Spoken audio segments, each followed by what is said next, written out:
Hi, HRN listeners. We're celebrating our 15th anniversary, and we have a really fun campaign and an ask for you. This 15th anniversary tour is aiming to bring you closer to unique food and music experiences in some of the most exciting cities in America.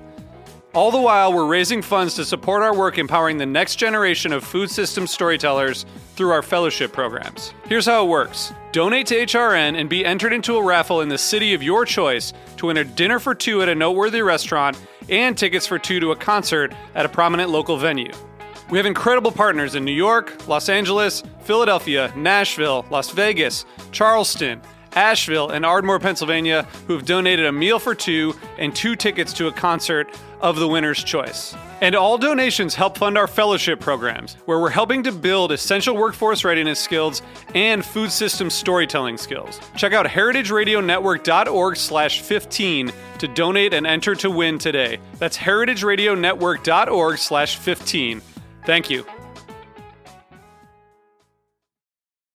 The name pays tribute to where I got the idea to start an African food platform, which was during my time in Frankfurt, where I found that the Germans they do not play with their work-life balance. And so on Sundays, everything was closed, and it gave me the time to sort of think through and strategize kind of what I wanted to do with this African food platform.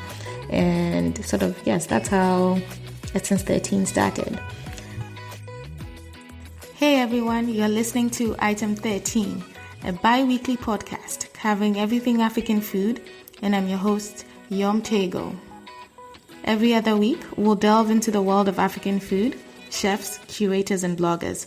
I hope you enjoy it. Hey guys, welcome to the first full episode of Item 13. This week, I'm sharing with you my vision for the podcast and what you should expect from each episode. I'll also tell you a little bit about myself, how and why I started esSense 13, what we've accomplished in the last 3 years, and what I'm hoping to achieve with the Item 13 podcast. So first, a little about me. I was born and raised in Accra, Ghana. Yes, that's the country that has the best jollof. And I'm the eldest of my parents' 3 kids. My name Yorm is from the Ewe tribe of Ghana, literally meaning call me, which I find ironic since I do not like phone calls. I guess I'm a classic introvert. I do emails, I do text, phone calls, meh. The deeper meaning of my name, though, is call upon God. I was born in the early 80s when Ghana experienced one of its worst droughts and famines. It was also around the era of Ghana Must Go, when millions of Ghanaians came back home after being expelled from Nigeria. So people had to queue for food. It was just a really tough time from what I understand. And I guess my parents named me Yorm as a reminder of who to look up to in the midst of strife or turmoil. Today, my friends have called me everything from Yummy Pie to Yormy, and most recently, after getting married, Mrs. T. I attended primary or grade school at a Catholic school in Accra, where I met most of my lifelong friends. High school was an all-girls boarding school, and to this day I couldn't tell you if those were the best or the worst days of my youth. The stories from those days are definitely for another podcast, but I can't say enough about the discipline and the independence that I gained from that high school, which has served me well for college life and beyond. After high school, I moved to the US for college or university, where I've had a career in accounting and finance for the last 10 years. I first worked as a CPA and in IT advisory at a Big Four firm, and then as an internal auditor in industry. After my internal audit stint, I took 2 years off for a full-time MBA program at Northwestern University's Kellogg School of Management in Evanston, which is a suburb of Chicago. And hands down, it was one of the best decisions I ever made. Some of the most memorable travel, work, friendship experiences came from my time at Kellogg and with my Kellogg family.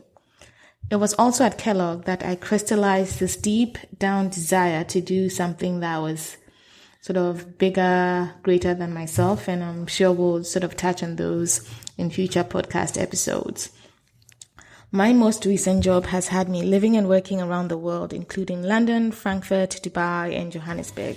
and opening my eyes to the role that food has in sharing your culture with other people. Which brings me to how and why I started esSense 13.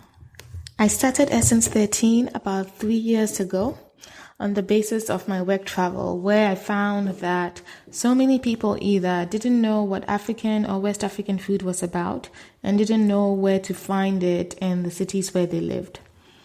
I get asked a lot about the name, so I'm about to break it down for you all one time. First, Essen. Essen is a German word which means to eat, have a meal, or it could also be a noun that means lunch or dinner itself. The name pays tribute to where I got the idea to start an African food platform, which was during my time in Frankfurt, where I found that the Germans they do not play with their work-life balance. And so on Sundays, everything was closed, and it gave me the time to sort of think through and strategize kind of what I wanted to do with this African food platform. And sort of, yes, that's how esSense 13 started. Then the sense part of esSense 13 really speaks to the idea of experiencing food with all of our senses. A lot of the times I found that African food establishments would only focus on one aspect of the experience of the meal, which was taste.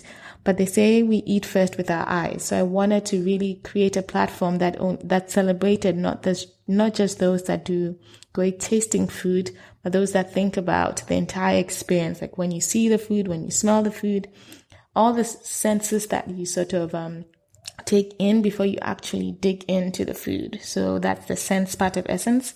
And then finally, the number 13 is from Ghanaian slang, item 13, which means refreshments or snacks typically served at the end of a meeting. And it's also the inspiration for the name of this podcast.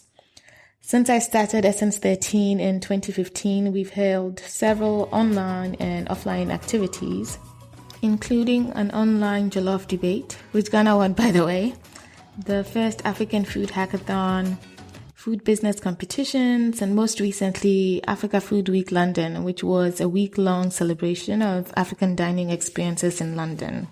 So why a podcast?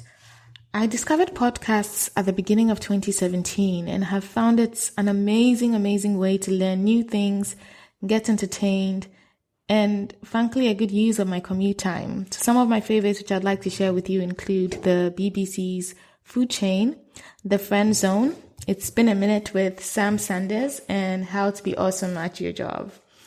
While exploring the world of podcasts, I realized that 1, there were very few podcasts with people of African descent discussing relevant topics for us, and 2, there was no podcast covering the world of African food, which is something that I'm really passionate about clearly and inspired by. So I decided to start the podcast to provide a platform for all the hardworking African foodpreneurs out there, as well as put a spotlight on other people in the ecosystem like bloggers and curators who are also doing their part to help raise the profile and elevate the African food space. So here's what you can expect with each episode. Every other Tuesday, I'll be interviewing an African chef, a restaurant owner, blogger, or curator of dining experiences to get the 411 on what they do. I'll ask questions around their early journey, where they grew up, what influenced them, challenges they faced starting a business in the part of the world where they live in, what they're currently working on, and what we should expect from them.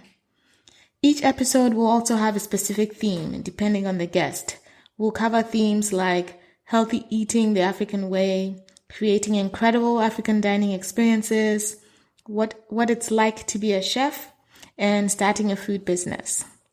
We'll then wrap up each interview with a round of quick-fire questions. These questions will be about, let's say, 5 to 7 questions that each guest will have to answer off the top of their head within a prescribed period of time. Part of the vision of esSense 13 is to raise the profile of African food businesses. And so at the end of each show, we'll share with you an African food business that we are liking that week. If you're interested in showcasing your own African food business or want to share an experience you've had at an African restaurant anywhere in the world, please email us at info@essense13.com for details. Remember, there's no C in esSense. Sense is about experiencing food with all of your senses. Hey guys, thanks for listening to Item 13, an esSense 13 production. If you like the show, please subscribe, rate, and review us on iTunes. To keep up to date on news and events from esSense 13, please follow us on Instagram, Facebook, and Twitter. esSense and the number 13. Thank you.